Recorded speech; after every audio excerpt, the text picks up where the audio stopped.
Greetings, beautiful viewers. This is Smitten. Welcome to How to Fail at Smite, my original Smite series where I pick up a new god for the first time and poke fun at how I play so that both of us can learn from my mistakes. Episode 13, Fenrir.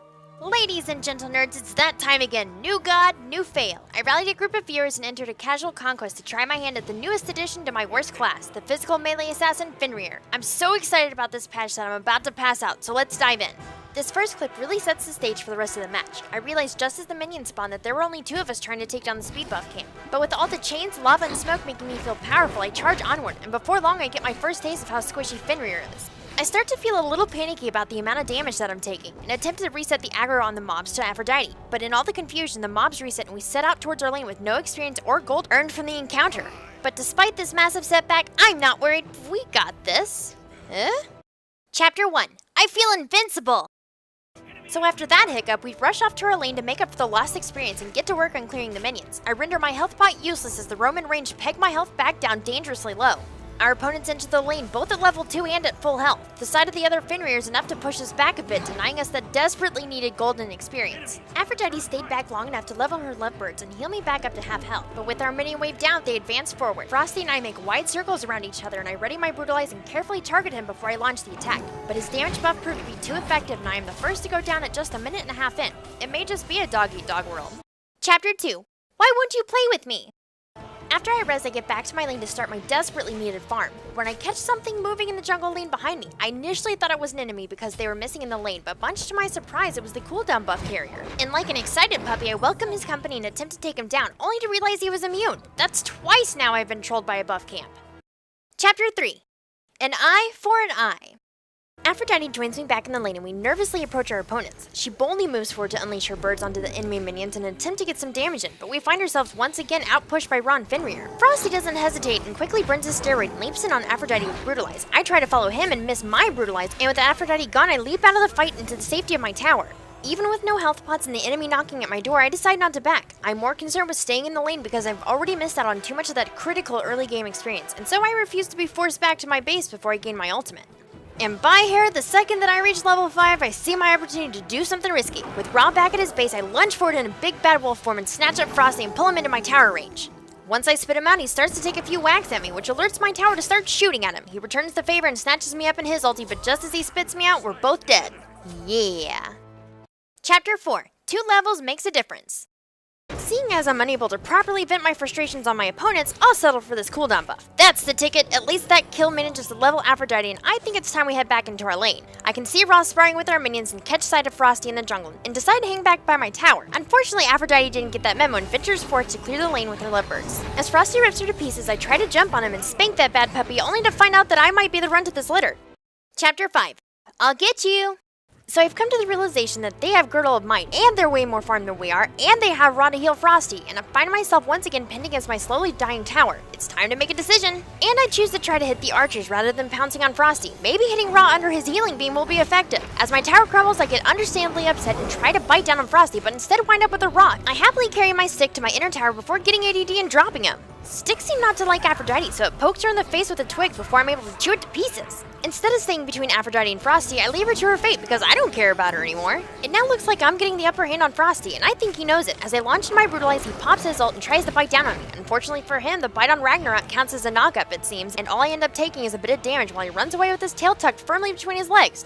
I really want to give chase, but with his speed buff, there's no way I'll catch up to him, so I guess I'll just mark my territory. Chapter 6. Once a support, always a support. After getting tier 2 of my Devourer's Gloves, I'm on my way back to the lane to see Aphrodite almost die to Frosty and to see Ra completely miss on his snipe attempt. I arrive just in time to show the beast off. He knows who the alpha is here. Ra, on the other hand, is a bird and doesn't understand the concept of alphas, so it's time to chew on him. Being the helpful sort, I see to it that I drop him right in his healing beam to make the process of murdering him that much slower. Slowly or not, he dies and learns that anthropomorphized gods are greater than birds as Aphrodite got the kill on him. Chapter 7. Why? We're finally getting some traction, but it seems Hebo has lost control of himself and can't make his way out of the base, having let Ymir know that he can't stop running into walls. We decided it isn't our issue and proceed forward. Letting folks know that enemies are missing is important, so I inform them with the new Fenrir VGS pack, and much to my surprise, Frosty comes running out of the woodlands, and I'm a little too anxious to greet him. Having missed my Brutalize, he snatches me up in his maw and drags me through the tower until Aphrodite remembers that she has an ult and pops it too late to save me from my bad decisions. Chapter 8. Initiating like a Smitten. I've been trying to get some jungling in, but there's action in the right lane. Our Ra is in trouble and I'm anxious to come to his aid. He makes it to the tower and I decide the best time to be aggressive is when they have Griddled Might active, so I unleash Ragnarok and give chase, missing my first attempt at grabbing Ra, and I successfully chop him up on the next one, much to my surprise. I'm not even still blinded at this point, but that doesn't stop me from landing my Brutalize on the wrong target, ensuring that I won't be getting close to a kill. Note how I run into the range of their archers and then stand in Ra's beam just to secure the kill for him. Chapter 9. Who wants some?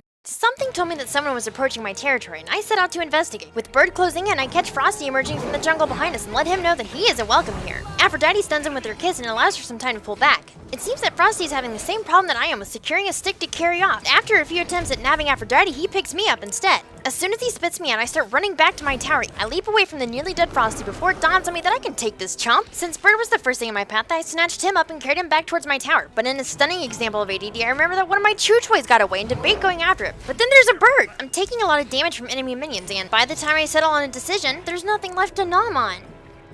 Chapter 10. Out of the frying pan and into the fire. The smell of a team fight draws me into middle lane and always one for dramatic interest as I burn my ult and hunt for the juiciest squishy when I spot a hurt Ao Kuang noodling into the jungle. I chase him around the corner and just when I think I have him, a beam of light rips through the brush and steals my squishy. I round the corner to meet up with the rest of my team. We all strafe left and right in the familiar mid-game ceremonial posturing before the fight. Our Ra takes the lead at half health and concerned for my viewers' welfare, I jump onto their Ra and attempt to get them to rethink the situation. Frosty emerges from the jungle and pounces on my Ra, taking him out almost instantly. Blinded in a panic, I use my jump to try to reunite with my group and land right in the middle of Hades' ult. Aphrodite's undying love only delays the vicious murder as I get drugged back into the vortex. Chapter 11. Trying to bait a team fight. My team and I had managed once again to pull ahead and we were picking them off one by one. I hear the all too familiar sound of Ao Kuang slithering away and turn to find my squishy was back, and this time he's all mine. With one more nom nom down, our Ra calls out for an attack on the Gold Fury, and the team starts to head off in that direction. Hebo had lagged behind the group and was ambushed and killed off by Frosty. Once I realized what was happening, I debated turning around to avenge him, but chose to stay with the rest of my pack instead. We all rounded the corner near the Gold Fury in an attempt to start a team fight like we had seen the pros do many times. This should be cake! I moved to see if they would take the bait. The enemy Ra was a little separated from his group and decided this would be my grand initiation. I'll go down in Smite history for this epicness. I pop my ult and charge in. I have him! And I'm dead. Chapter 12. When Fenrir bites a Fenrir. Once again, Ymir, Aphrodite, and I return to middle lane after the abrupt deaths of two of our teammates to find Frosty and the enemy Ra emerging from the jungle. I jump on Ra with Brutalize and fail to take advantage of Ymir's Frost Breath. And just as I turn around, both Frosty and I burn our ultimates and seek our targets. I swivel around and attempt to pick up Ra when Frosty intercepts. Biting a target that is CC immune ends Fenrir's ultimate and I shrink down to normal size and can't move before I glitch out and into tornadoes. I move back trying to take hits on whatever's in front of me. I don't choose targets, whatever is closest to me gets the whacking. My life is flashing before my eyes as I move frantically down the lane. I hear Frosty swinging at me from behind and juke into my minions. I leap through the wall and as I land, Aphrodite falls. I apologize for leaving my teammate behind and make it to my fountain safely. Over the next couple of minutes, the enemy team manages to bring down our Minotaur. A good game to my allies and a good game and well played to the enemy team. I would like to thank my group of viewers who were graciously willing to enter a game with me where it was likely that we were going to lose, also I could have a chance of playing Fenrir on patch day.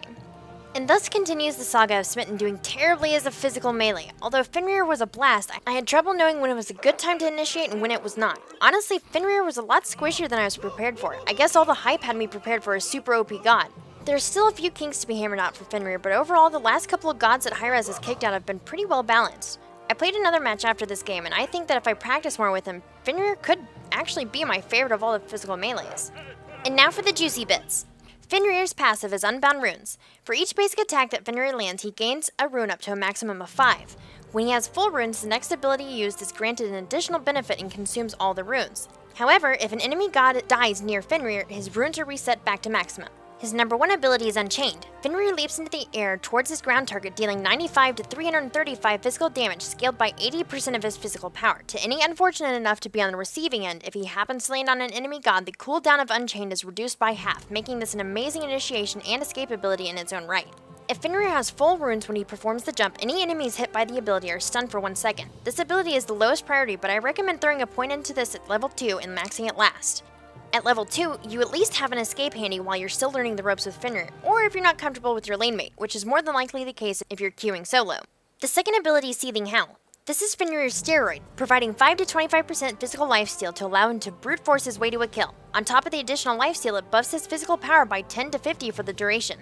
At full runes, this buff is increased by 50%, which equates out to 37.5% physical lifesteal and 75 physical power when maxed. Not a bad steroid.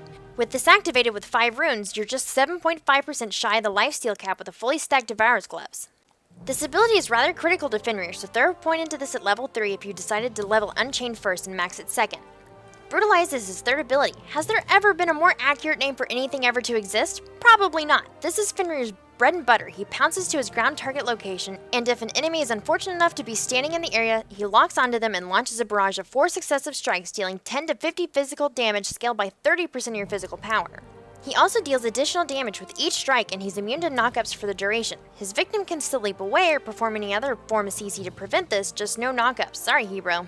If this is activated when Fenrir has full runes, he delivers 75% of the damage done to his primary target to any nearby enemies, making this incredibly effective at clearing lanes, buff camps, or archer waves from the opposing god he wants to munch on. This is the core of your damage when combined with your 2. It is the highest priority to max as well. Get a point in at level 1 and go get that red buff to show them how nasty your early game can be.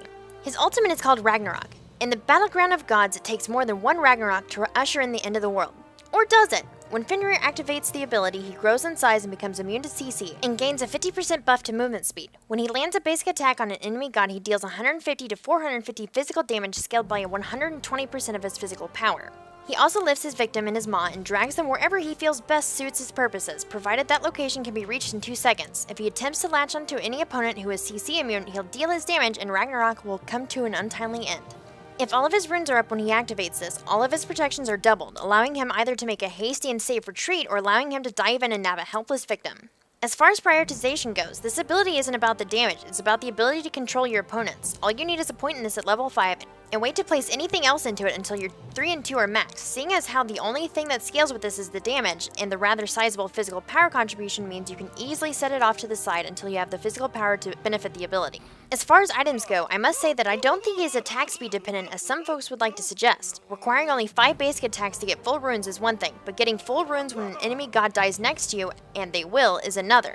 Fenrir is heavily dependent upon his 2 and 3 combo for his damage, rather than dependent upon basic attacks, but like on her, attack speed doesn't improve his 3. However, penetration, critical strike chance, and cooldown reduction does. If you want to be really risky and possibly cheesy, grab rank 3 of Girdle of Might, head left, and take your red buff before proceeding to the lane and popping Girdle to secure a quick kill. Or you can go something more standard and start off with tier 1 or 2 of Warrior's Tabby. Once Warrior's Tabby is completed, I prefer to pick up Devourer's Gloves for the sustain and pure physical power boost it provides. Executioner may put out more damage once it gets its stacks up when selected as a third item, but that's the problem, it has to stack, and your Brutalize will only get one solid shot with the full effect. And at the lower levels, Jotun's Wrath along with Warrior's Tabby will provide 30 physical penetration, and considering most of your prime targets, carries, assassins, and mages, will have around 40 physical protection at around level 10 without physical defense items, Executioner only gives about 2.3 additional penetration at full stacks at low levels. While the cooldown reduction on Jotun's Wrath means you'll be popping your combo more often to secure those early kills and really get to snowballing.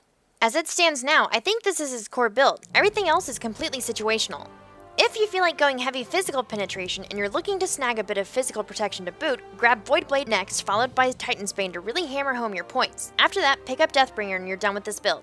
If you want to go for more critical strike chance, swap out either Voidblade or Titan's Bane, depending on how much they're stacking physical protections, or more importantly, how much you need physical protection for Rage. The passive providing 5% crit chance, stacking up to 10 times for each time you don't crit, means you're bound to be critting a lot when combined with Deathbringer. You may find yourself needing to go for more protections at some point.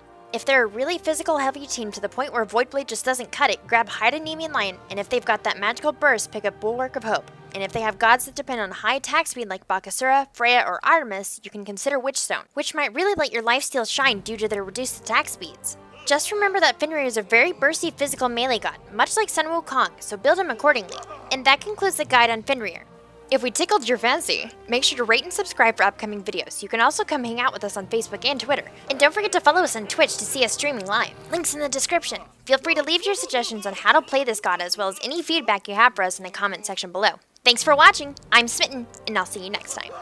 Good game. Bye.